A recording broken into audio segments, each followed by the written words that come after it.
భారత ప్రధాని నరేంద్ర మోదీ గారితో PV Sindhu chit chat. Paris ఒలింపిక్స్లో తొలిసారిగా దేశానికి ప్రాతినిధ్యం వహించబోతున్న భారత దళంలోని అథ్లెట్లతో ప్రధాని నరేంద్ర మోదీ సంభాషించారు. ఈ కార్యక్రమంలో పివి సింధుతో ప్రధాని మోదీ వీడియో కాల్ ద్వారా చిట్ చాట్ చేశారు. కొత్తగా ఒలింపిక్స్లో ఆడుతున్న వారికి సలహాలు, సూచనలు ఇవ్వాలని పివి సింధును మోదీ గారు కోరారు. మొదటిసారి ఒలింపిక్స్ ఆడుతున్న వారికి చాలా టెన్షన్, భయంగా, నర్వస్గా ఉంటుందని, ఆ సమయంలో టెన్షన్ పడకుండా ఆడుతున్న ఆటపై ఫోకస్గా ఉండాలని అన్నారు. ఎక్కువ స్ట్రెస్ తీసుకుంటే అది ఆటపై ప్రభావం చూపుతుందని పివి సింధు సూచించారు. ప్రధాని మోడీతో పివి సింధుతో మాట్లాడుతూ, నేను ఒలింపిక్స్లో 3వసారి భారతదేశానికి ప్రాతినిధ్యం వహించబోతున్నాను.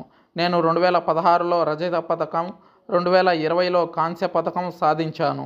ఈ ఏడాది పతకం రంగు మారుతుందని ఆశిస్తున్నాను. ఈ ఏడాది మరో పతకం సాధించాలని ఆశిస్తున్నాను అని అన్నారు పివి సింధు.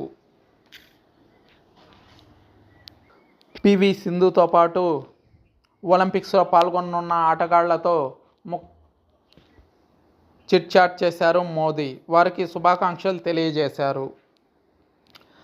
దేశం గర్వపడేలా మీ ఆట కొనసాగాలని, మీ నైపుణ్యాన్ని ప్రదర్శించాలని, ఎటువంటి ఒత్తిడికి లోను కాకుండా ఆట ఆడుతున్నంతసేపు భారతదేశ గౌరవాన్ని, భారత గర్వాన్ని మనసులో పెట్టుకొని ఆడాలని మోదీ సూచించారు.